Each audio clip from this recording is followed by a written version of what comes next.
All right, welcome back to the session. This is Intentionality Matters podcast. My name is Dooso Radido, and I'm having a chat today with the amazing Rebecca Mlawasi. We are looking at the subject, intentionality as a strategy. Strategy for life, strategy for career, strategy for relationships, strategy for just about anything you may want to see happening in your life. And we've spent quite some time to just lay the ground and talk about some of those very, very basic nitty-gritties. And now we are coming back to continue with the conversation. Rebecca, I must tell you once again that it is so good to have you here. I'm really glad to be here. I'm loving the insights. I'm loving the depth. And like I said at the beginning, we are basing this conversation on some of those insights that you have shared in your book, Why Intentionality Matters, which is a book that I think everybody should be able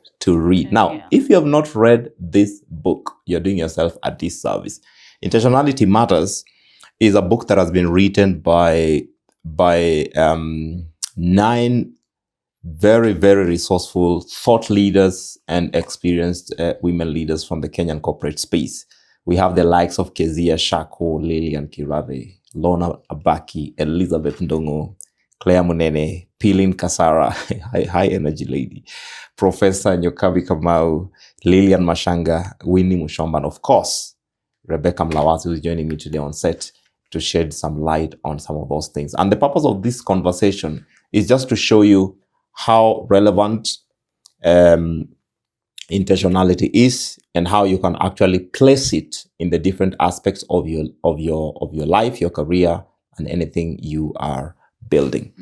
Now, before we went on a break, we were looking at the value of thought in making intentionality happen. And I like the insights that you've shared there. Now, I want to take us to the next point. Okay. And in your book, you create a very strong link between intentionality and focus, prioritizing, and decision making.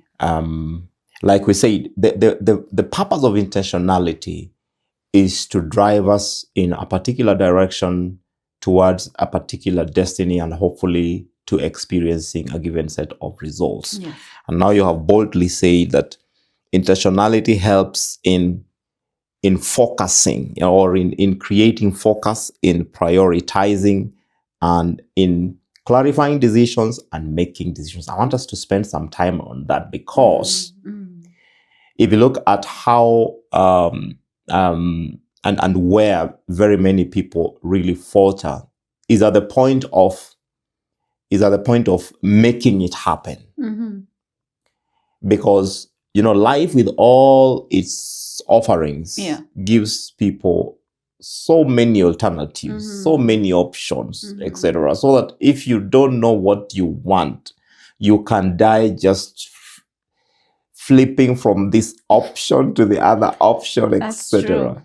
So let's shed some light on this and pick your mind on how intentionality is key in helping to focus, prioritize, clarifying decisions, and making those decisions happen.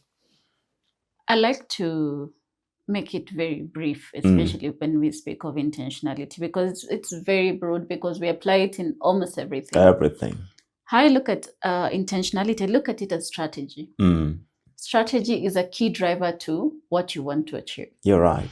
So strategy then is, it comprises everything that you need for you to get to your destination. So simply people need to have a strategy. Yes. I know we constantly think strategy is for an organization. Strategy is for, a corporate.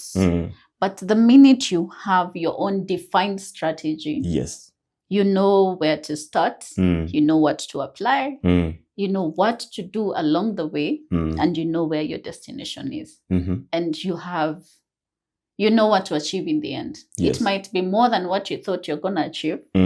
But the minute you have a strategy in place, you know where you're headed. Yes. So that's how I like to look at it.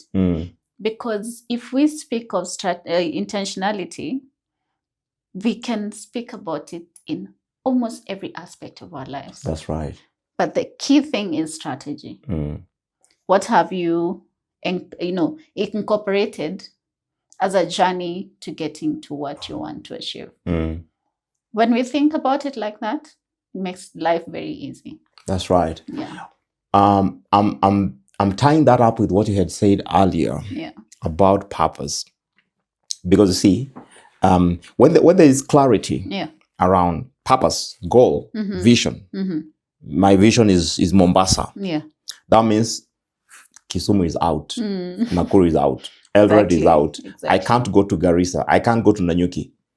Mombasa. Then now you have to ask the question, how do I get there? Yes. So that's where now strategy comes in. Yes, yes. But focus, focus is what we do to choose between this and that, that helps us now to amass all our attention and all our resourcefulness on a particular thing. Very true. And I like that example you gave, because in your strategy, you have destination is Mombasa. Yes.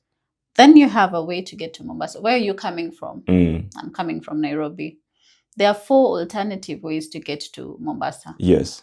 Okay, or more or less 3. By air, by road, or by rail.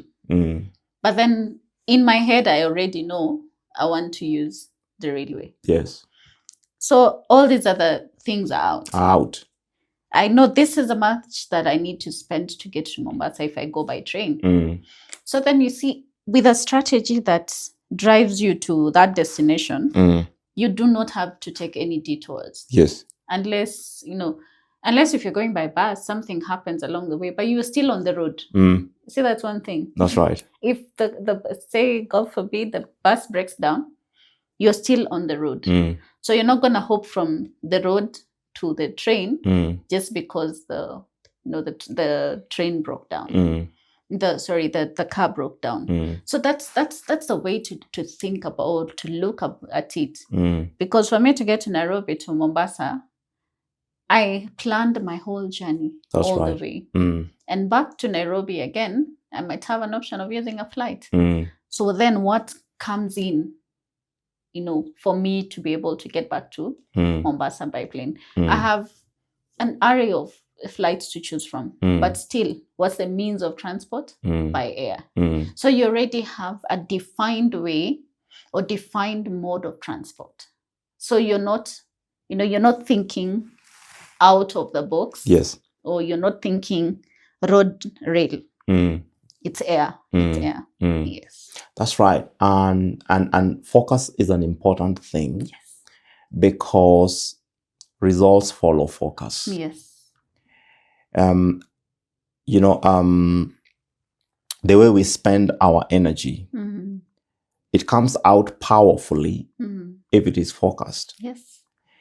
If you try to do one thing on first floor and another on 10th, and you want to vibrate and oscillate between these two things, I'm telling you, the amount of energy you will lose in between and the amount of scattering you're going to do, because first floor and 10th floor, those are distance apart. Absolutely. But if you say half of the day I'm on first floor, you can't find me on 10th. First of the day is dedicated to first. Yeah. After that period of time is done, I am shifting my attention to 10th. Yeah. So that by way of focusing, the intensity of your action, the intensity of your energy is so laser focused. It can produce the needed heat. Absolutely. Even the mind is at peace because it knows I'm going to focus on the first. Yes. Then from there, maybe in 2-3 hours time. Yes. Then I can you move to something else. Transition to something else. So that from outside, actually, intentionality looks like focus. If you look at somebody if you find somebody who is very focused, a lot of times we would say, hey, you're so focused, or you're so intentional. Yes. If you say you're intentional about that person, you're actually right. Very true. Because you're speaking about an aspect of intentionality that is called focus. And then you talk about prioritizing. Now, my understanding of prioritizing is simple. Is arranging things in a sequence and deciding I will start with this. This one takes position 1, and then I'll follow with this. For the reason that some things must be foundational. Yes. And then some things must be crowned. Because if you start by crowning something that doesn't have a foundation, you can be sure that crown will be buried, or it will not have a place on which to stand. Very true. And then number two, that sequence, there's a way it produces momentum that is necessary towards the finish. Very true. And also allows you to do one thing at a time. Because if you have 10 things to do, let's say, for example, you're building a house and you want to dig foundation, build wall, and put roof on at the same time. What kind of building is that? I know. It's going to look like a bomb blast site, right? Yeah. The roof has met the foundation. Usually roofs don't meet foundation unless it's a bomb blast site or it's a confused person who does not understand prioritizing. I don't know what to think about that.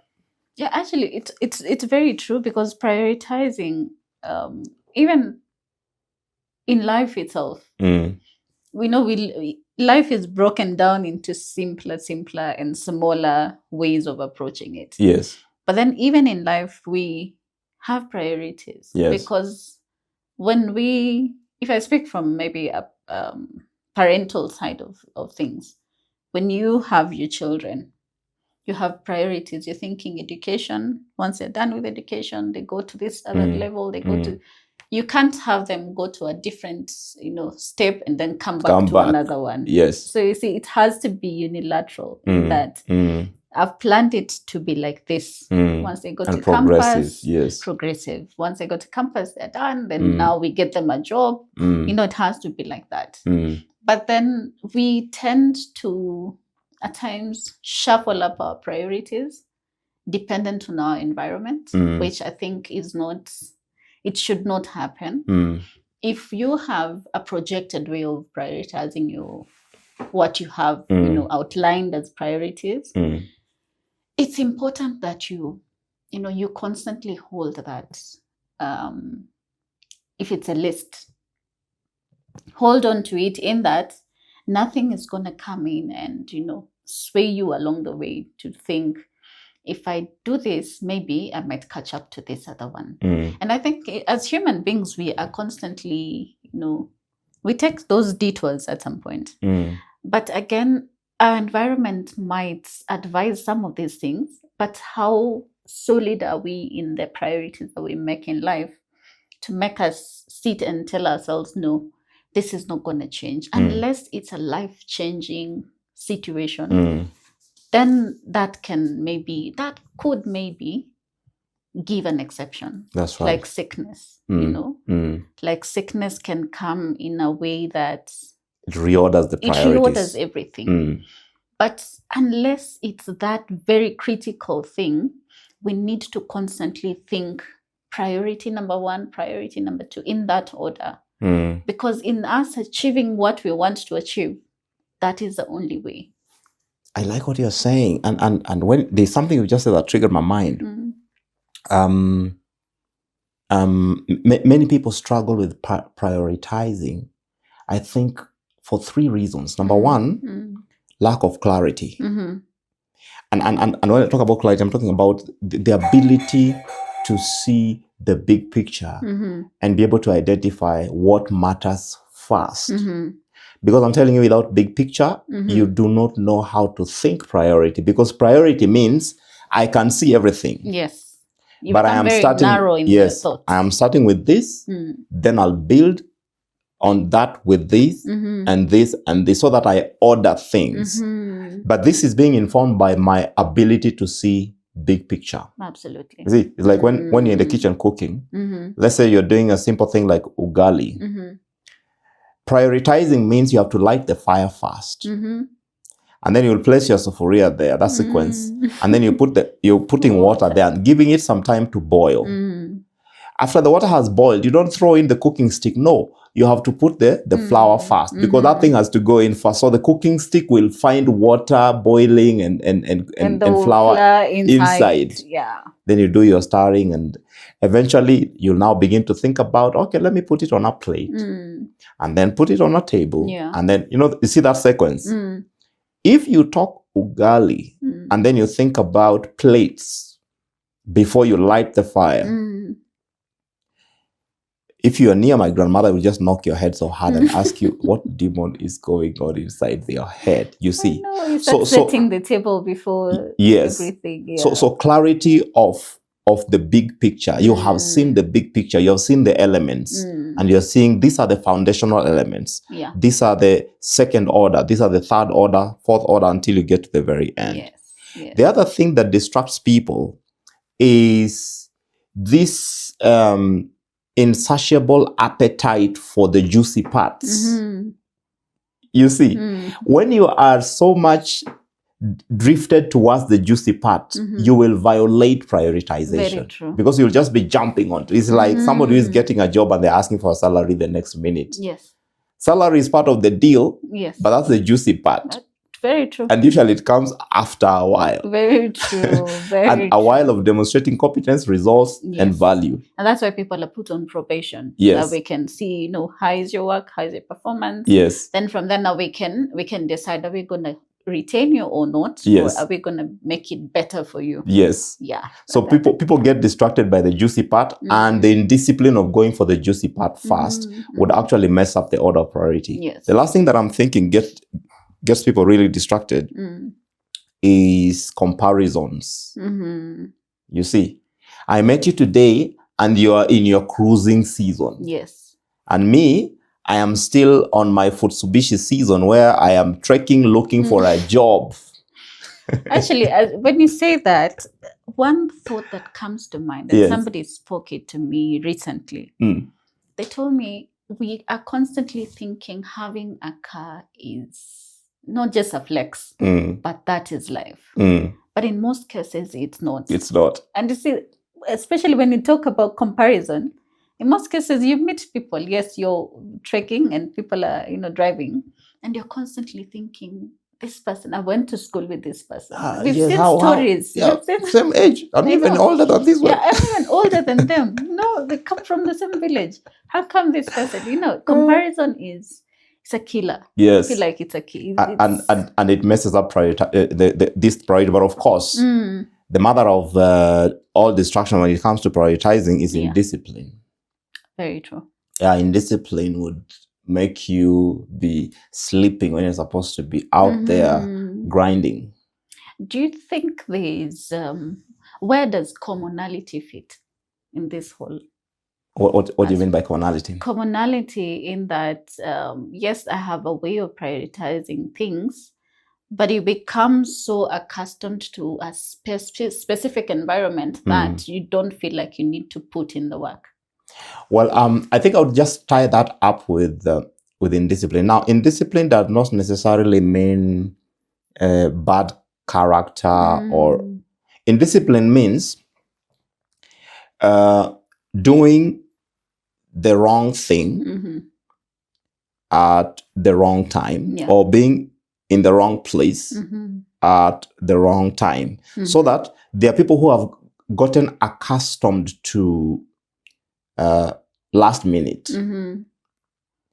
They will say, oh, it's okay. Like when I was in college, I would see a lot of that. I don't understand things until we are under the pressure of the exam season. The people, they will gather the materials and then they keep. And then they wait for that exam season. There's a fever that comes around that time. Exam fever. Where the pressure has mounted. Now pressure pushes people to do. Some people would do that and they would perform very well. But if you look at how valuable they become as practitioners later on, because they have not trained their minds to contain the information. They've trained to cram and out. Last minute cramming. In and out. Yes. Yeah. And sometimes for you to be a foreplanner or a forethinker, you have to play host to this information, these ideas. Accommodate it for a very long time. In fact, a lot of what we call experts or innovativeness or creativity comes from people who have hosted this thing for a while. So they're flipping it back and forth in their mind. They are seeing it from behind, from the front, from top. They are flipping it. But if you have nothing to flip, it becomes very hard. Yes, you can't be an expert. You can't be an innovator. You can't be a breakthrough person. We can just rely on you during pressure moments to deliver high pressure moment results. For that, you can be. But for forward thinking, long-term planning, we can't rely on you. So, so what you're calling commonality is for me what looks like, you know, the indiscipline of getting accustomed to. Yeah. You know, there are people who experiment with danger. Yeah. They say, yeah, I can push it up to a particular point without necessarily falling off. Yeah. Yes. So very many people would go that way. Now, if you are planning to be intentional, then you have to be a high intensity person, even in small things. Okay. You don't wait unless life is happening to you in such a way that you are pressed for time or pressed for resources, you can't pay attention. But if you have the time and the resources, pay attention to the minute the way you would pay attention to the hour. Absolutely. Pay attention to day one the way you'd pay attention to the last day. Yeah. So that you bring intensity right from the beginning. One thing I like about God is that it doesn't matter where or when he shows up. When he shows up, you will feel the intensity of God. When he shows up, he shows up. Yeah, he doesn't show up casually at, you know, God was just basking here a few minutes ago. God was just chewing ball gums around here. When he shows up, even the environment would recognize that there has been God here. Yes. You know, the scripture says that the mountains quake, hills melt at the presence. Not that he was aggressively creating stuff, just presence. They conform to his presence. Yes. Yeah. And there are people who carry very intense presence. Yeah. When they show up, even the atmosphere would change. Yeah. The seriousness of the atmosphere would change because of presence. They have not spoken. They have not moved anything. They just showed up. So intentionality requires intensity. So that when it comes to prioritizing, you are so intense so that even the thing you are doing first will not be handled differently from the thing you're doing last. Because it might not be, you know, you can't tell the difference. Yes, because you are everything is so synchronized in a way that it moves. You know, it moves. It's like water moving down a river. Yes, and you are so intense at all levels. Yeah. The way I say hello to you, the intensity of my hello will be felt when I'll be saying, hey, bye, see you another day.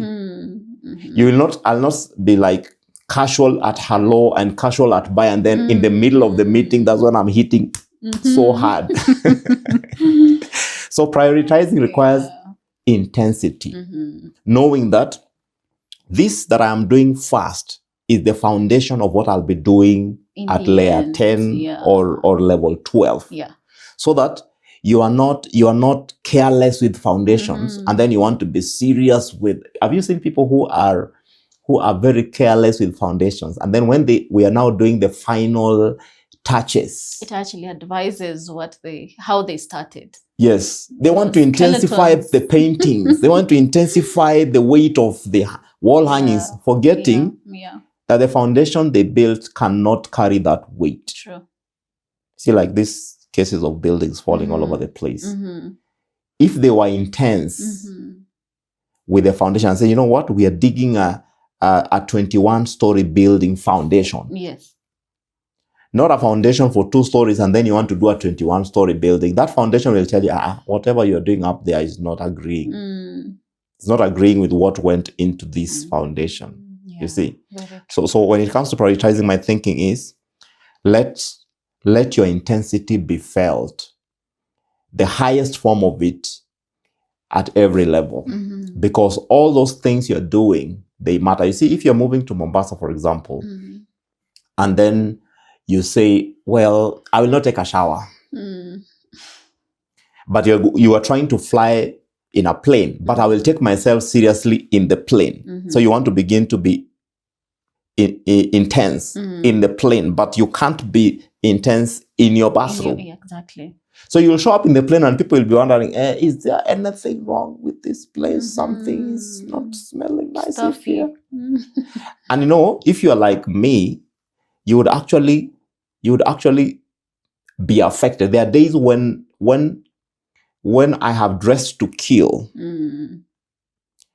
I will actually carry myself that way all through. But if I just dress casually, even the way I talk would be a reflection of, because my mind is saying, but how can you be pretending to talk serious here? And you do not look serious. But you didn't prepare serious. Yeah. You see, if you have not prepared serious and you try to talk serious, you will be discovered. People will just realize. Very true. Unless you are a serious person who didn't have time to prepare, because it's possible that you ran out of time. Yeah. So, but you bring seriousness.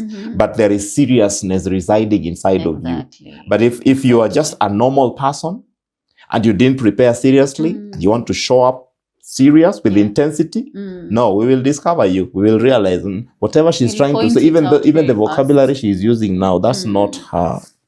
She does not speak with the confidence she should. Looks like she is regurgitating or echoing somebody else. So that's what I think about what you're calling commonality. Okay. But of course, there's the last bit of it where you're talking about intentionality and clarity of decision making. Now let's talk about decision making, because all our intentions and ideas and whatever, they get revealed at the point of the decisions we are making and the actions we are taking. Yes.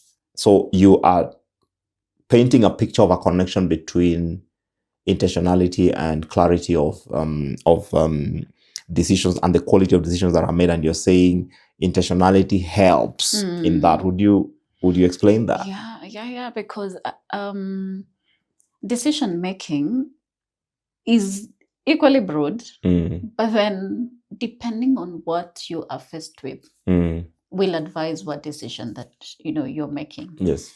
I'd take it back again to the first earlier conversation we spoke about reactive. Yes. Reactive. Reactiveness also is a way of decision making. Yes. But then if you choose to handle the decisions that you make in a very clear and clear way, I feel like the outcome can be different. That's right. Because we are faced with so many challenges, let alone challenges, but decision making choices out here. Anything can happen. You can be faced by any other situation. But then how you choose to make a decision, gives you the clarity on how you want to make that decision. I'd give an example of today you accidentally are fired from your work. You have two choices to make. You have a decision to either call out the people who fired you or sitting and having a conversation to ask, what advised this decision? And if it was something that was in relation to maybe my performance, is there a way that you can, explain to me so that I know if I walk into another organization tomorrow, this might not happen to me again. So that calls for a lot of clarity in both your thoughts and your understanding of situations, and also not being reactive to situations. Because a common person would have easily reacted and just decided, you know what, you people have hired me, you did this, you did, call out the people who did that. But I think most of us are educated enough to know you don't burn bridges, and anything can happen anytime. I know COVID taught us that work can be here today and tomorrow it's not.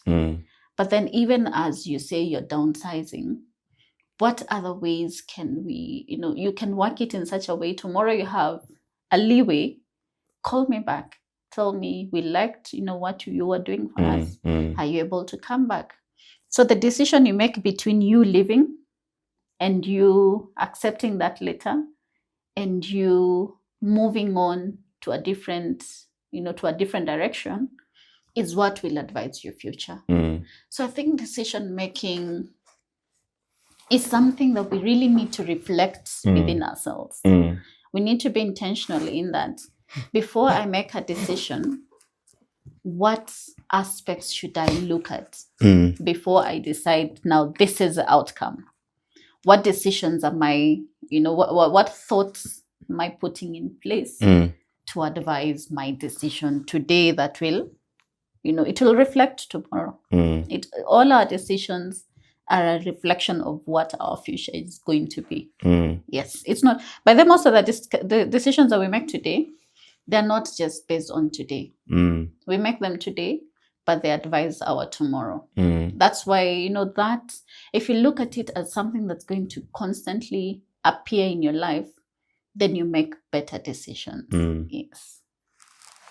Oh, that's so powerful. There are two things that come to mind when I listen to you talk about decisions. Number one is that the best decisions are informed. And this can be informed by knowledge or information. Like you see, if you've ever gone through any ethical processes in decision making, they insist on informed decision making. Yes. That means you have the knowledge, the understanding, you have an idea of what this is about and the possible outcomes. Yes. So my understanding of informed decision would be partly based on knowledge or information or awareness, but it's also possible to inform your decisions with your experience. Yes. You see, you can actually inform your decision with your experience. Say, based on my experience, I am choosing this. You're actually making an informed choice because your experience has informed it. You can also inform your decisions by your values, your vision, your desires, or your priorities. Yeah. You can actually say, based on my priority for this season, I choose this. There's a time when I was younger, I was constantly advised to choose based on the fact that education is what I was prioritizing at that moment. Yeah. So they told me, don't do relationships at that point. Don't look for a job at that point. Don't even, look for friendships outside what would nurture your education. So my decisions around that time were informed by my priorities at that point. And intentionality can inform decisions. It sure can. You just say, I am aiming at a lean body. Thank you for giving me the food. I choose not to take it. I choose not to do that food right now because I am aiming at a lean body. So your intention for a lean body has informed the decision that you're making at that point. The refusal of the food. Yes. You can decide, I am in the season for personal development. Yeah. The money I have, I am choosing books. I am choosing courses. I am choosing podcasts. I am choosing attending seminars and going back to class. Yeah. You will not see me in parties. You will not see me purchasing the niceties of life. My money is intentionally being directed towards personal development items. So that is informing your choice based on your intention. If your intention is to move towards, let's say, the coast, like we have been saying, you will stop yourself from looking for Nairobi opportunities. Hey, we have a Nairobi opportunity here. I said, no. I'm looking elsewhere.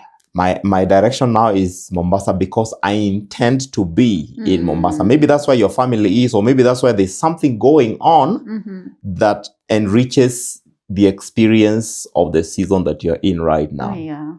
The second thing that I heard you say, which has been part of life for a long time now, is that we don't just choose the decisions. In every choice we make, we are choosing the consequences that we are going to experience. There's a certain American ambassador to Kenya that said, choices have consequences. Which is very true. And you actually summarized a very huge subject into a simple yet enduring statement of truth. Choices have consequences. So Very that true. when we are about to make decisions, we can inform our decision making by our understanding of the consequences. Yeah, very true. Like right now, you can stand outside the building and say, I'm going to jump off. So if you understand the consequences of jumping off, you'll hold fast. Yes, you will say, because I will be needing legs, or I do not want to start using crutches, or I still want to have life, I will choose not to jump. Let me do stairs, or let me do the lift, or something. Yeah. So when we are bringing intentionality and applying it to choices, other than clarifying the decision by helping us to get a big picture of what's here and what's possible, we are also informing it by the things we intend. Yeah. If I intend to grow this year as a leader, I will stop myself from doing things that will disallow me from experiencing growth as a leader. Very true. Very good. Now you're listening to a conversation between myself and Rebecca Mlawasi, and I know you're loving it. Powerful insights being shared right in here in this conversation that is focusing on intentionality as a strategy. This is the Intentionality Matters podcast, brought to you by myself, Dooso Radido. I am so privileged to host it today. Usually you would find somebody else hosting this, but when I heard that there is an opportunity, a window, I intentionally jumped onto it. And because I knew I was going to engage with Rebecca, I knew I wanted to do that conversation. And so far, I am loving it. How is your experience so far with this? Amazing, amazing. I feel like it's a conversation we can have. It's an all-day conversation. Yes, because it's quite broad. And the fact that we choose a specific path to speaking about it, then that's going to advise it, because we can be here all day. That's I can right. tell you for a fact. That's right. Now I want us to bring intentionality into the professional space. Many people, when they listen to this talk, they're either seeing how this applies to their personal lives, or how it applies to their careers, their professional lives, or education, or even business, ministry, depending on where somebody is, what they're doing currently. Yes. So I want us to go in that direction and see how we can use intentionality as a strategy for creating good, for creating value and success in the professional space. And I'm going to trigger this by a statement that you wrote in your book, which will be the basis for the conversation. You're saying that professionally, intentionality means acting with clear purpose, and I know you have explained purpose, and direction, and not just relying on luck, talent, or education. Yes. Now you're touching things that almost everybody uses in a professional space, or in a business space, or ministry space, to create success for themselves. That is luck, talent, and education. Now I want you to explain to us why you think intentionality can come and either be a part of these three, or can even do better than these three can do. Why I'm laughing is let me start with luck. A lot of times we constantly saying, that person is lucky with jobs. Yes. Lucky with jobs might mean this person is well trained, given the history that they have gone through in their different spaces of work. They are good performers, so it's easy for them to sell themselves as a brand. Because today, you as Dooso, you already are a brand on your own. That's right.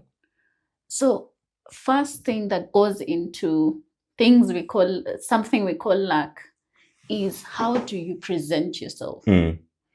So when we speak of luck, at times, most of us are also very spiritual. We pray, and we are always saying, I will be lucky enough to get this and this and this. But even in the luck that we pray for, we have to prepare ourselves. That's right. So then how are you packaging yourself for that luck? Because how I look at luck is, especially professionally, is how have you packaged yourself? What skills do you carry? What values are you coming with? Yes. What's your output? What's your emotional intelligence? How do you relate with people? Because if you look at the job market today, it's gone beyond looking for, we need a degree, we need this, we need this. They look at you as a person. That's why right. you notice a lot of them are keen to tell you, can you share your socials? Yes. Because we want to see life beyond who we are seeing, what we are reading on the paper. Yes. Because most of us have we might have a good professional life, but have no life on the other side, or have a very mixed up life on the other side. Yes. So when it comes to luck, I don't look at luck as something that just happens. I look at a prepared person, a well-packaged product ready for the market. Wow, I like that. That's how I look at it. Yes, that's how I look at it. Wow, that's interesting, because for people like us who are, Africans, are deeply spiritual, deeply cultural. Yes. There's so much talk around luck, and the kind of luck we talk about is mystique. There's a lot of mystique around it. Very true. Very true. As in a luck that depends on some spiritual forces that then we spiritualize the whole professional aspect of it. Yes. And if you notice, even recently, let me not say recently, but with time, even the Christian leaders, or whichever faith, the religious leaders are keen not just to preach, but they're keen to teach. Because I'll teach you about, you need to put in money to do this and that, but I also need to give you the financial literacy to create that wealth for you to be able to get better. Because you prepare yourself, groom yourself, then when you add on prayer, then it becomes a whole package to go. That's right. It becomes a package to go. So gone are the days where we'd say, I prayed about it and it happened, which for many people, they still might believe that is it. But even this person who says, I prayed about it, they put in work. They put in work. So even God himself put us here. He gave us an assignment. We are on earth because we have an assignment. Even the assignment that we have, in as much as it's something that it's a constant thing that we constantly need to do, but we are also given work to do. That's right. That's right. A man who does not work will not eat. That's right. Is that right? They should not eat. Is that right? That's what the scriptures say. That's right. Yes. And in working, you're building a skill. Yes. When you build that skill, you become marketable. You become more resourceful. You become more resourceful because unless it's an entry level position where we want somebody who has no skill, no nothing. But if you're going into, mid-level or a bit more experienced opportunity, you still have to have the experience. So it's good to think of it from a religious point of view. But then ask yourself, have I positioned myself ready for this opportunity? It's the same thing we're talking about a car. Yes, you can pray into getting some of these things. But have you prepared yourself? Because you can't jump the gun and say, I'm moving from down here to up there. So let's not continue to call it luck, but let's continue to put in the work in ourselves, prepare ourselves for tomorrow. Then when opportunities come, our luck comes. That's right. Yes. What you have said is so profound, so deep. And I agree with it because it's a truth. It's a universal truth that you can make yourself more lucky if you prepare for the things that you want to experience in your life. Very true. So that from what you have said, then there is a good way of being lucky. A good way of being lucky is, number one, have an idea or some clarity of what exactly you want to do. Number two, invest yourself in building the necessary capabilities that people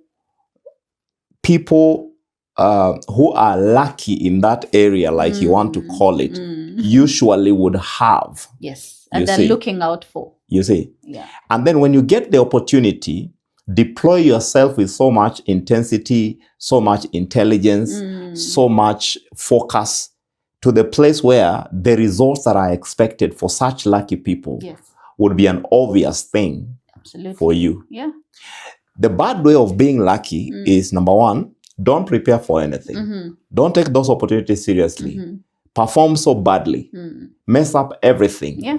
And walk out of the way, leaving everything in a bloody mess. And that's why you now start calling out people and saying, people, there are no opportunities, it's this. Yeah. Yes, there's that truth where opportunities might be limited. Yes. But then again, don't expose yourself to a position where you're lacking opportunities because of lack of this and this and this. Yes. Something workable. Yeah. Yeah. Because as it is for sure, if you're not prepared, if you're not aggressive, if you're not intentional, if you're not strategic, you will actually be left out while other people are swimming in opportunities. Yes. Actually, that brings me to one of the lecturers in class told us one day, and they were teaching us about an elevator speech. Today, if you're to meet, say, for example, the president, you only have 5 minutes with that president. What would you tell them? And that is one thing that we constantly have to have in our minds, where we are prepared. It's not a skill per se, but it's something that we constantly need to tell ourselves, prepare ourselves. I feel like, would I call it a life skill? No. But I'll just say it's a way of preparing ourselves for tomorrow. Because that opportunity can either open a door or close a door, or leave the door as it was. Because the conversation that you get to share with them can impact your life today, your future, or it can totally shut that door. That's right. Yeah. So we constantly need to think along the lines of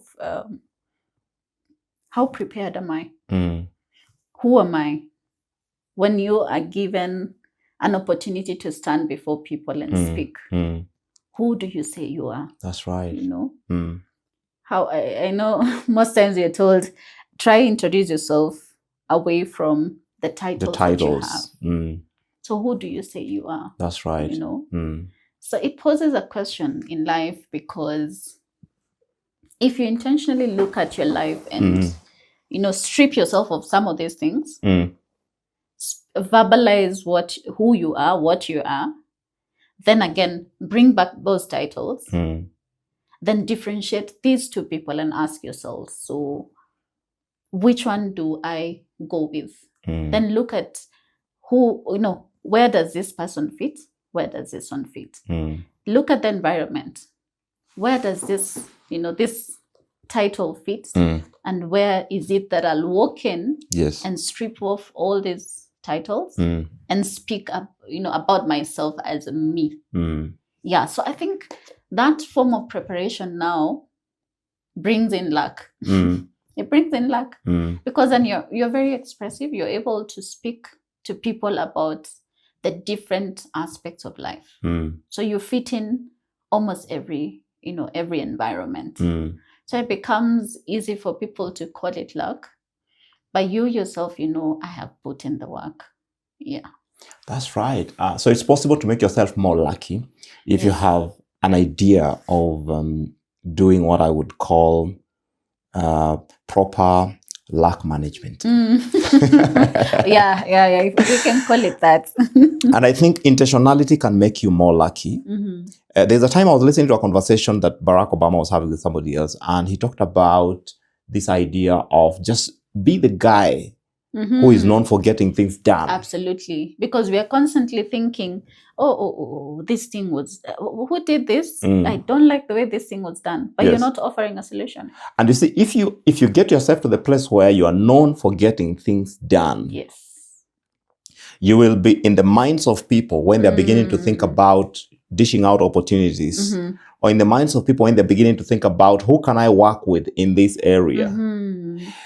You see, this conversation we're having today, it is going to send a signal in the world, not just about what we have said, but how we have said it. Perhaps next time somebody says, I want to have a conversation about intentionality, who can I speak to? Most likely they will either look for you, or look for me, or look for the book. Absolutely. Very true. So that in lack management, or in doing things that would make you be more lucky, make sure there is preparedness in that, and not just a one-time preparedness, but a perpetual state of preparedness. Make sure there is a value creation. Make sure there is a getting things done. Make sure that there is a pleasantness inside of you so that people enjoy working with you. Exactly. You see, there are people who just enjoy being in your presence because there is a way you make the atmosphere heavenly. You warm up the room. There's a way you just make it a good experience. Very true. So if you are that kind of person, most likely you're making yourself more lucky. But if you are this abusive, this condescending, this ghosting, this stealing, or this bad mouthing, or this darkening of the atmosphere kind of person, most likely people will not want to think about you or work with you, and you're going to experience fewer and fewer opportunities, and therefore you can begin to call yourself unlucky. Exactly. And I think one thing I must say before we even close up on that is we should stop spiritualizing lack, because there are very many people, especially of the Christian extraction, who would pray for things that they are not preparing for. Yes. And therefore they stay back hoping. And you get frustrated actually when things don't happen. Yes, lazily hoping that this year is going to be my year off. Have you ever heard that? Yeah. That happens a lot in January. Year of promotion, year of increase. Do you know how much work is needed for promotion to happen? That thing you're calling promotion is a result of deliberate effort that sometimes takes many years. Exactly. Year of increase, year of open doors, year of blessing. Some time back, I heard somebody talk about the burden of being blessed, the discipline that is needed for you to keep the blessing. Because when you are blessed, suddenly you become vulnerable to attacks. Very true. You have to demonstrate intelligence and capability in managing the blessing. Otherwise, you will be blessed today and tomorrow you have lost it. You can be born with a birthright, but sell it because of a bowl of soup. Exactly. Or sell it because of a streak of negligence, or a streak of indiscipline, or mediocrity, or childishness. Very true. Very true. So don't spiritualize lack. Work towards it. When I was young, somebody was saying that God helps those who help themselves. And I think that's true. Actually, that actually crowns it all. It's true, God right? helps those who help themselves. So if you start helping yourself, God is on your side. No, He's always there. But the fact that you are not even doing anything to help yourself, it becomes very hard for Him to also. You become repugnant. Exactly. Even God doesn't want to visit your estate. Now let's talk about talent. Yes. Because the professional space is big on talent. Yet we are here boldly claiming that intentionality can still spice this up or even override this. What are your thoughts about intentionality, talent, and success in the professional space, in business, in ministry, or any other thing that somebody is trying to do using talent? Talent is one thing I think many times people I wouldn't say misinterpret, but look at it from a unilateral way. They overrate it. Exactly. Maybe they underrate it. We are living in a world today, the digital world, the digital economy came and turned everything up and upside down. Today you'll walk, I look at some of the adverts, some of even the ministries themselves. they have conformed to the digital world. Yes. I remember when we were all going digital, there was a lot of talk about, are we going to sustain it? Are we going to do there this? was a lot of uproar. A lot. But in today's world, yes, you have a talent, but things are changing in an instant. That's right. So upskilling is one thing that I know opportunities are out, they are normally put out there for us, but most of us are constantly thinking, why am I doing this? Why am I doing this? Why am I doing this? No. We need to constantly work towards fitting not just the current, but even the future. That's right. So that's where we miss the point, because these people we're calling Gen Zs. Gen Zs have a way of approaching life. I know people have mixed feeling about how they approach life, but there's the millennials and there's the Gen Zs. But the Gen Zs have realized this is a very agile world we are living in. So I don't have to learn one skill that's going to take me to the next level. So they are agile in that any opportunity that comes for them to upskill, they take it. That's right. They take it. So in an environment where there's so much to be done, in as much as people look at them as people of, very minimal attention span, or maybe they get things done very fast. So they're wondering, so what do I do with the rest of my time? It's because this person has mastered an art, and they know, instead of me, we went from typewriters to laptops, to all those things. But if I can go to AI and AI can do this for me, then I just outline and finish this work in 5 minutes. Why do I need to take 3 days? So talent today, the definition of talent today has gone beyond the norm. In that we are looking at upskilling to fit the current market. So if you have your old skills, try as much as possible. If I'm in the line of, say, like personally, I'm in communication, what is new in communication? What AI tools are people applying to make different aspects of it to move? Instead of me spending 2 hours in something that I've done in 5 minutes, what am I doing to upskill myself to learn some of these things? So I think talent today has been defined in a different way, in that conforming to the current is very important. And I feel like where we are going is even worse. We're going to a world where people's attention span is very limited. So what are we doing to cover that market? Because then we no longer have people who will sit on a screen to watch something for 2-3 hours. That's right. This person wants to consume this information in 5 minutes. So how am I channeling that energy that I'm putting in every day to try and deliver to this person who's my audience? Goes into talent now. Yes. Wow.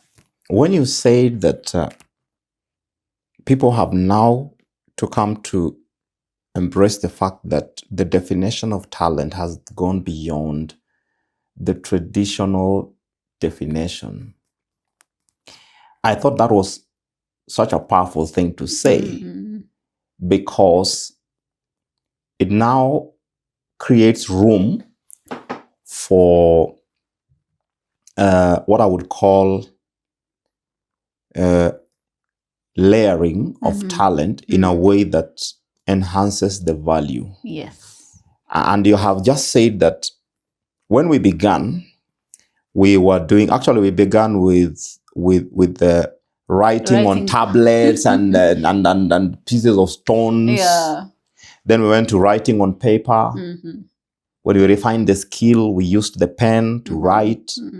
And then we started to type.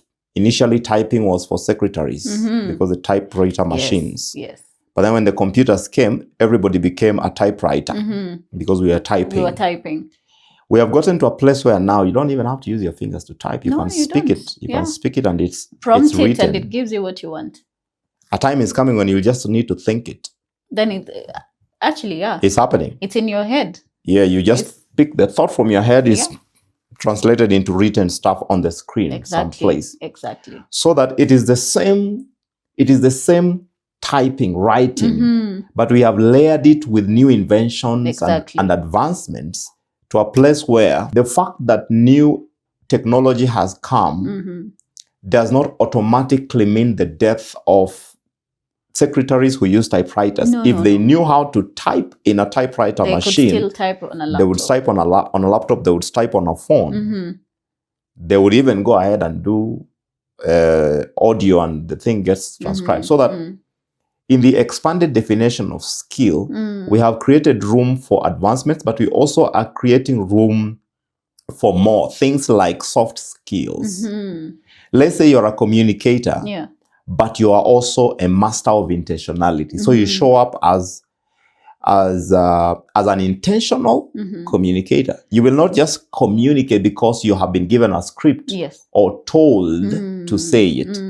You are now driving yourself beyond those traditional jurisdictions into newer or even more advanced levels, because now you're showing up with intention. Very true. You're showing up with good attitude. You're showing up with an addition of an extra layer skill that when you mix it up with your traditional communication skill, you show up as a more valuable person. Let's say you build your leadership capabilities, but you're a communications officer. And then room opens up for a leader who is effective in communication. Do you know what that does to you? It quickly elevates you into a leadership role, still using your communication as a core skill, but now riding it together with leadership, which you have now mixed up with what you've been mastering. I'm glad you say that, because when you look at this is, as a result of communication. That's right. When you watch those snippets, it's a result of communication. The core competence there is communication. It's communication. But these different people, the output is different. That's right. But the process is the same. The thought into it, everything that goes into it, it's a process that goes into it. That's right. Output is what is different. How it's consumed is how it's different. But the main agenda here is communication. But what is slowly changing is the fact that people are making it simpler and easier for them now to undertake all these processes. And now taking a shorter period to do all this, and the output is still amazing. So I think learning how to get the work done, and not just get the work done.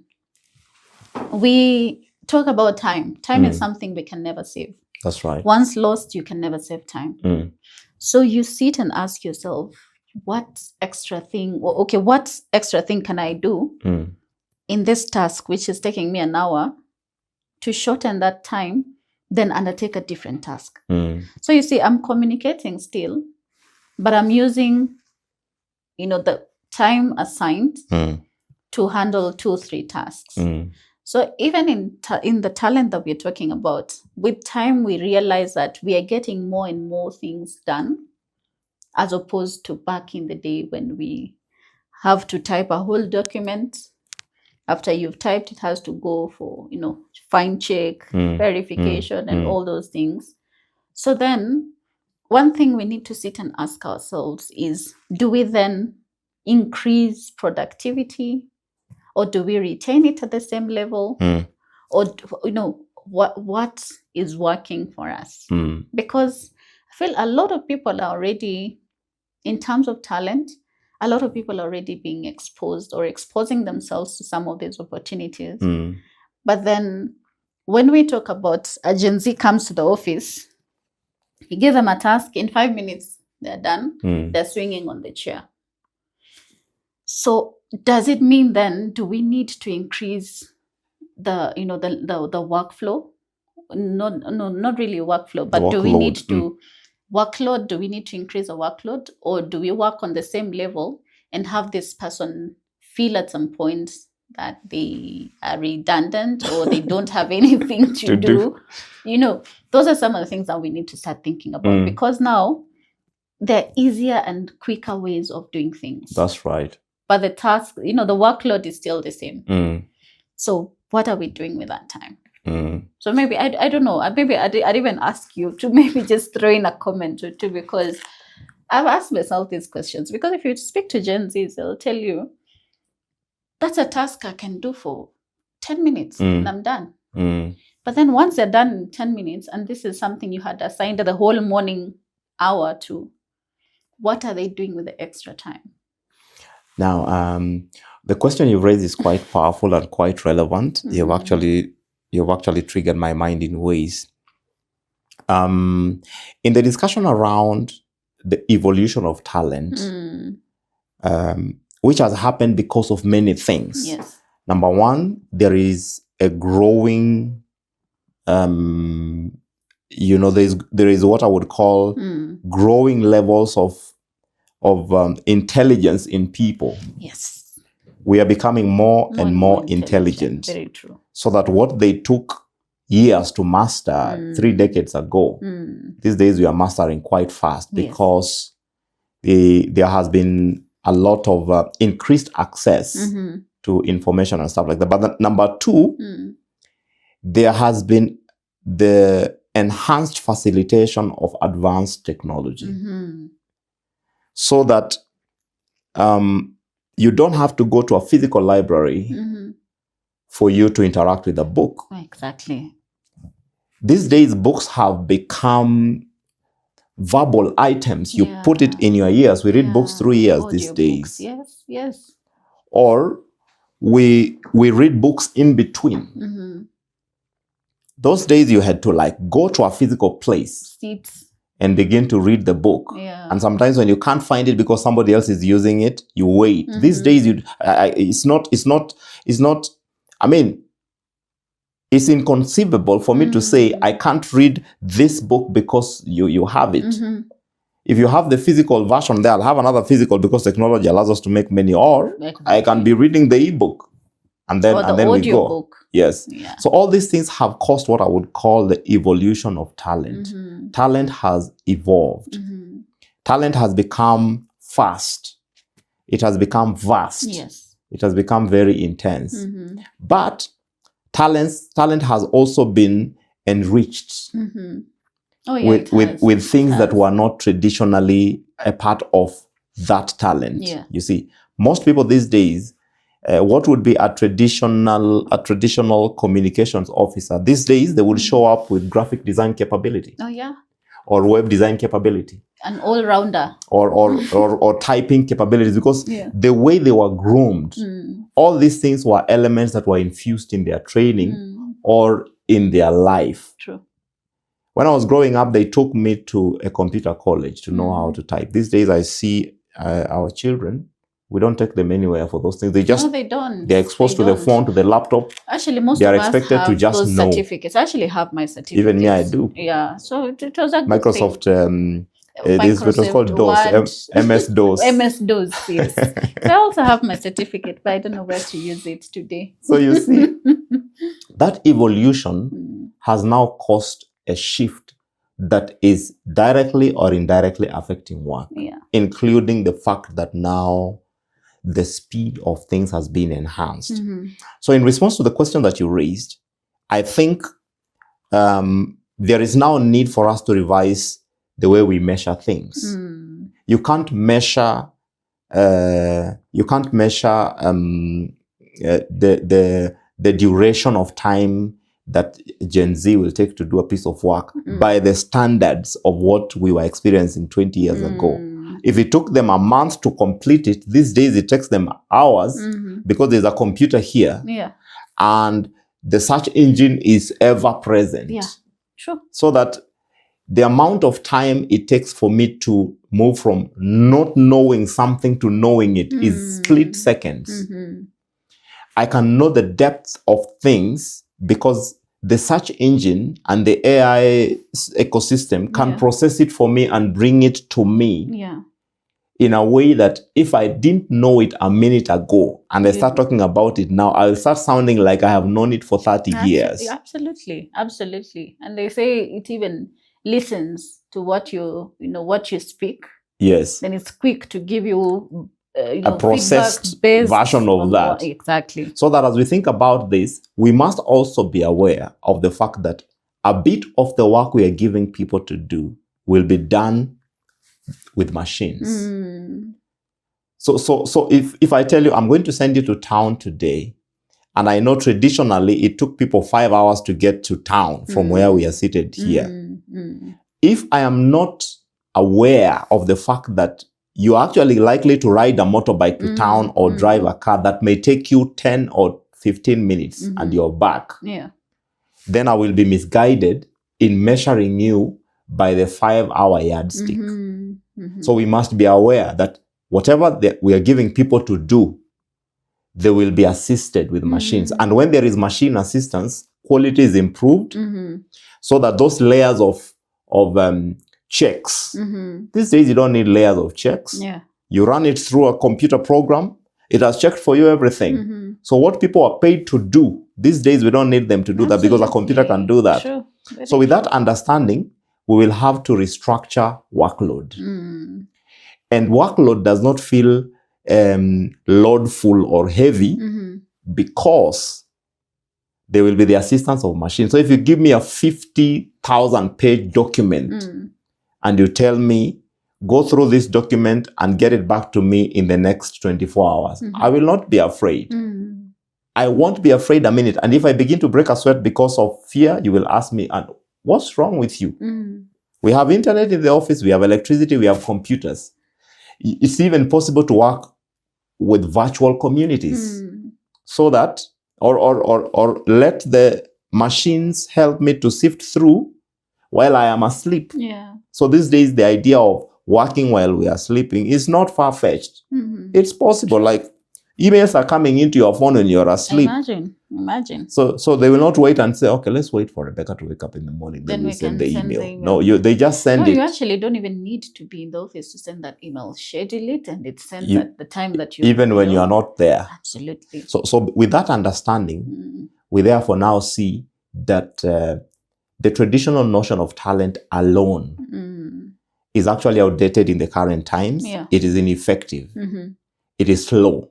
So that in the days we live in, talent must be laced with intentionality. It must be laced with excellence. It must be laced with good attitude. It must be laced with proactivity. Absolutely. It must be laced with a constant state of learning, relearning, and learning. If your talent is not learning and learning, relearning, your talent is outdated. Because the rate at which things are moving today, if you stay a month without updating, you are outdated. True. These days, we can excuse you if you are a day or two behind or a week behind. A month, a year, that's too you much. are completely outdated, and now you are facing the risk of being outpaced or outcompeted or faced out. Just faced out, I was about to say faced out. Oh my goodness. The last thing we're talking about before we take a break, because I want us to take a short break after this, is we talked about talent. We talked about, I'm looking for that point here.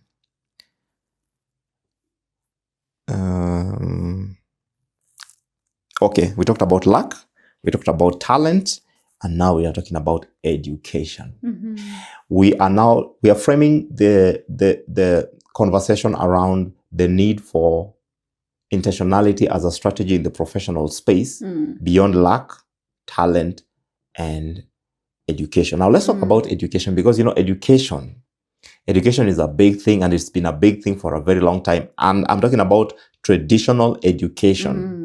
The brick and mortar kind of education, where you walk out of classes with the certificates and degrees and diplomas and whatever. So we find ourselves in a situation where the world is what it is today, with fast-moving changes and all these things, and inventions that are actually a threat to what would be, the construct of traditional education. Now we are here talking about how we can use intentionality as a strategy in the professional space to either spice up what we have as education or even go beyond what education can provide at a given time. So what when you wrote this, because I picked this from your writing, when you wrote this, that professionally, intentionality means acting with clear purpose and direction and not just relying on luck, talent, and education. Why must we not just rely on education for this case? Because being intentional goes beyond education. Because today we look at, and I'm not looking at it as an opportunity to leverage the lack of education or lack of not having the traditional way of being educated. But we have people who've gone very far, and they'll tell you, I dropped off at this point, I dropped off at this point. But times these are people who are very successful. Then you pause to think and ask yourself, so what did they do different that this PhD or this doctor who's out here still tamarking did different? So you sit and from how I look at it, you as a person have the power to define what direction you want your life to go. Why do I say this? Nowadays we have a lot of upskilling programs. So beyond the upskilling programs, you as a person, because you can be identified from any level of your life and be offered an opportunity, regardless of where you came from. I was reading a very impactful story recently about a lady. She is now a CEO, and she was saying opportunities were accorded to her, and that is when now she decided, you know what, let me now go back to school. She didn't have a degree, but then through the opportunities that were laid before her, she thought about it and said, now that I'm already here, then let me consider advancing myself. So at times people limit themselves by the fact that I'm not educated enough to take up this position. I know there's a time we were laughing and somebody said, one day I sat and I applied for a job as a CEO. And I knew very well by then I'm not qualified. Yes. But they applied. They applied. And when they sat in that panel and they were asked, so why did you choose to apply? They said it's a job like any other. Yes. And if I look at it, I tick off like 2-3 qualifications. So then that is the basis for me to, to base my argument and ask then, why can't I be given the opportunity then now showcase my skill? So you might not fit the bill. Yes. But challenge yourself to try and get there. But that's not to say just because you are not advanced in traditional education, because we think, you have to have a master's, PhD, all these things. That doesn't mean that you do not qualify. Keep knocking those doors, because it's how you present. Earlier on, we spoke about brand. What brand, what do you carry as yourself? Who are you as Mr. Dooso? When you walk into a room, because even just by speaking to people, you can influence change. That's right. How you present your people, how you package yourself, that's enough for a door to open for you. So at times we are constantly locking ourselves out because we are thinking, I can't get this because of that. But try until you're told it's not possible. Never stop trying. So for me, intentionality is I'm working towards getting an opportunity in this space, but I do not have the traditional way of doing things in terms of all those accords, but still I want to try. Try and fail, but do not try, So let's not hold on to it as something that then locks us out, because that's lack of intentionality. Because if you project that you want to do this, you have to constantly keep trying, regardless of what you hold. Yes. That's right. When you talk about education, okay, one thing I know about education from my own observation is that there is an aspect of it that can really puff people up to the place where what they serve the world is a very distorted version of who they are supposed to be because education has swollen their heads. So the head is too big even to fit in some rooms. Yeah. There's a book that is called What Got You Here, What Won't Get You There. And sometimes I begin to think as education as something that can get you up to a certain place. Like you see, it can really open a door for you. No, it can. But it may not keep you in the opportunity. True. If you do not have ways of keeping yourself in the opportunity. Actually, that's a good point. Then it will keep opening doors for you. But then because of your inability to keep yourself there, because that's all you can offer, then it becomes very, very difficult for you to succeed or to have a meaningful kind of impact. Because some people are so educated until they open their mouth. Yeah.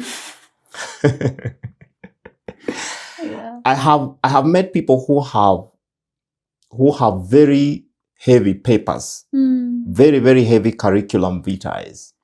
But when you meet them, the energy they carry, their level of thinking, you know these people who have polished their CVs, but they have not polished themselves. So the CV does a very good job in opening doors for them. Yeah. But when they show up, they shut that door for themselves, or they just can't be able to contain the invitation that the CV has given to them. And so it is possible that the education can get you there. But is that enough to get yourself to the next level? No. And beyond that, I always like to think about it this way.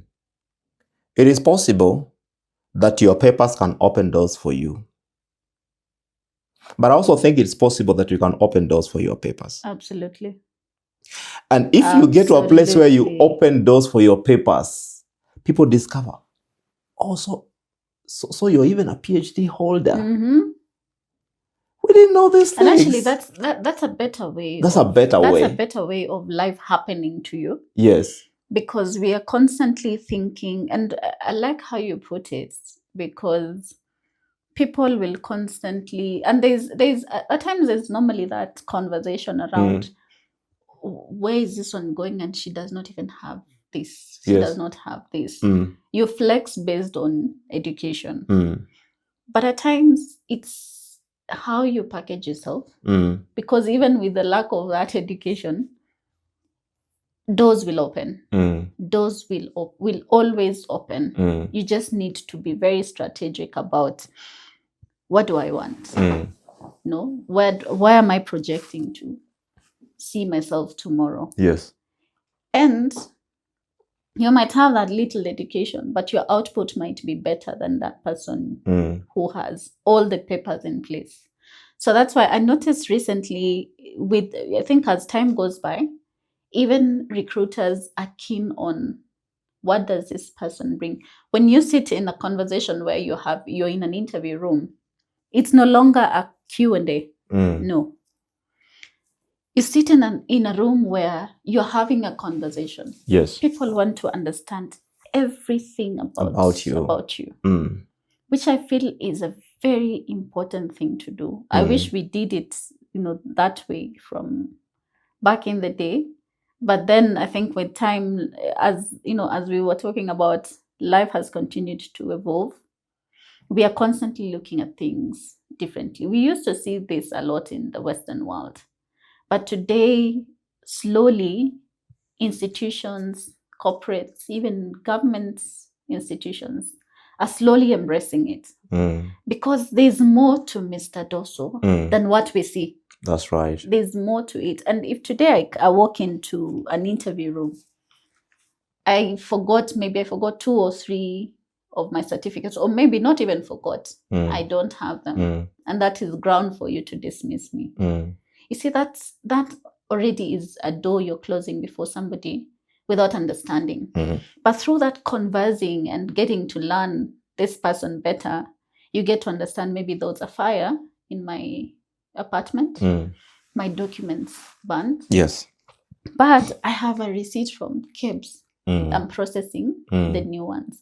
You see, humanizing some of these, processes today has become one thing that has gotten people to open doors, which I think in most cases never thought would open for them.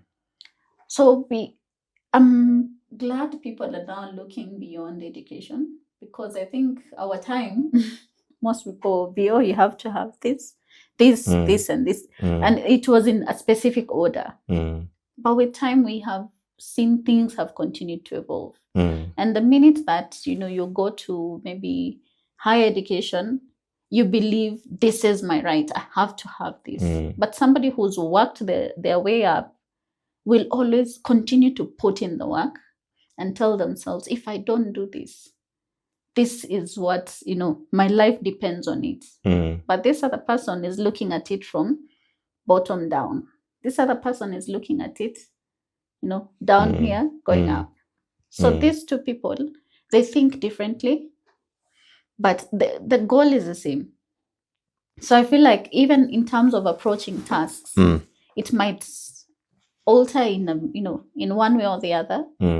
But then let not education hinder you from facing that opportunity that you've always wanted to have. That's right. Yeah. There's a point you raised about people coming. We are coming to a place where there is an increasing embrace on just looking beyond the papers. Yes. And I think I have an idea why we have gotten to that place. When we began, there were huge gaps and need for people who have gone to school. Yeah. That was the thing. We need people who have gone to school to help take up some of these jobs, etc. But we have gotten to a place where those needs are no longer there. Yeah. We are no longer looking for. I mean, it's not hard to find somebody who's gone to school. Yeah. In fact, these days, if you've not gone to school now, that's a rare thing. Yeah. That's now a surprise. Everybody has gone to school. There's a time having a degree was such a big thing. If you have it in the village, this was a celebration. Everybody would come and see how that looks like. Yeah. These days, everybody has it. Everybody has a master's. Almost everybody now these days is going for a PhD. True. So that now we have gotten to a place where now the search is for people who are valuable and fitting. The space we want to put you in is so defined. Do you have the value? Can you fit? Yes.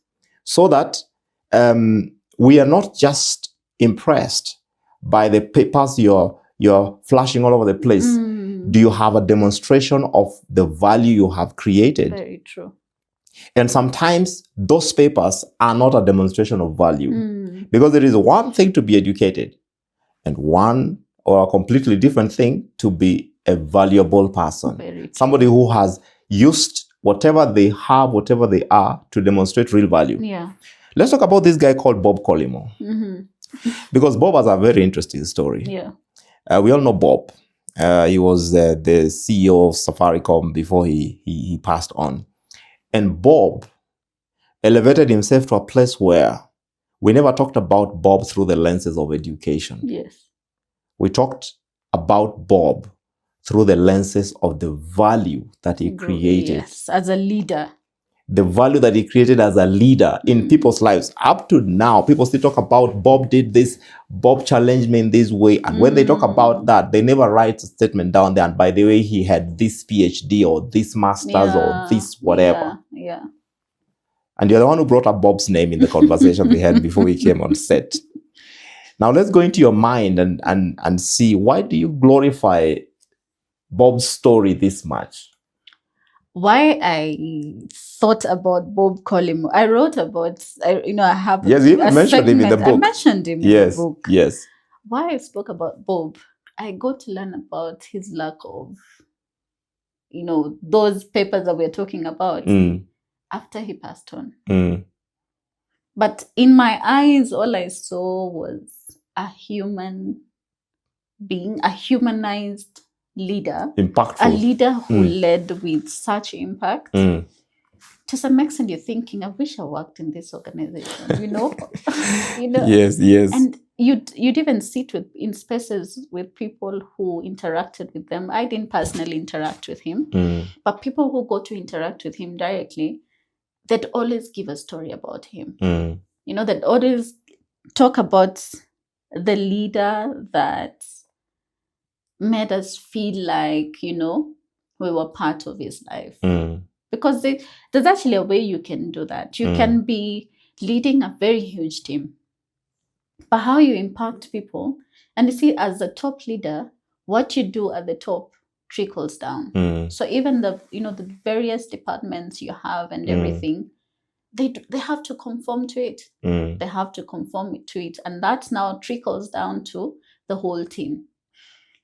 And I think earlier, even when we spoke about it, we talked about how such kind of leadership then easily, just moves from work to, a passion. Your work becomes a passion. It no longer becomes work. You go to work because you feel like I have somebody who's constantly thinking about me, constantly, thinking about what my tomorrow will be. So this is somebody, he was a leader already. So papers didn't define him. And I'm glad I got to learn about this later in life, because then I'd have looked at it differently, maybe. But when I got to learn this, that's why I found need to write about it, because there's how he humanized leadership in a way that we are slowly seeing it today. But it's not a common thing. It's not a common thing. I personally speak for myself. I saw it from an outsider, point of view. Yes. But it impacted me, and it challenged me tomorrow to be better, because I don't need to hold a very high paper for me to be able to know how to, to interact with people. I can interact differently with people regardless of what level I'm at. That's right. So for me, that changed my perspective of both leadership and both how you relate to people at that level. Yeah. Then it is then okay for us to conclude that you must not just rely on luck, talent, or education. No. You can define yourself beyond these three. Like you've correctly said, papers didn't define Bob. No. Impact did. Quality relationships did.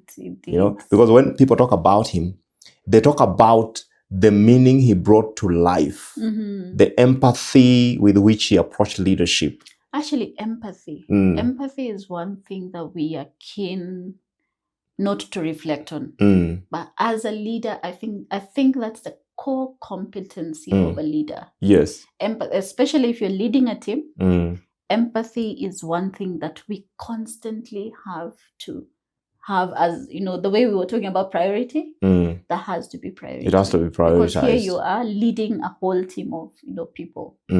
So the first thing is you have to, they call it servant leadership. You have to think about people beyond yourself. Don't think of yourself first. People come before you. And when you put people before you, think about the things what do they feel? Who are they as people? Yes. What can I do to be able to make them comfortable in the spaces they're at? Because it goes beyond the day-to-day. You need to deliver a report. You need to do this. You need to do this. But that alone is something that, if applied by almost every leader, it is a game changer. That's right. Yes. So in the professional space, business, ministry, life in general, it's Everywhere. possible to use intentionality as a strategy right above what the crowds are using. Yes. Lack talent. Yes. Education. If you can stretch it to a place where you're talking meaning, you're talking impact, you're talking empathy, you're talking about long-lasting legacy that touches people, generations, families, communities, then you are doing it very well. And it is possible to elevate yourself, to give what I would call an aerial view to things, riding on intentionality, riding on empathy, riding on exceptionalism and excellence, all these things that would make you to stand out. Today, I'm having a chat with Rebecca Mlawasi. We're talking about intentionality as a strategy in this podcast that is called Why Intentionality Matters, or Intentionality Matters podcast. My name is Dooso Radido, and we're going to take a short break. When we come back, we're going to be looking at how do you thrive in a fast-changing environment using the strategy of intentionality. Thank you so much, and bye for now.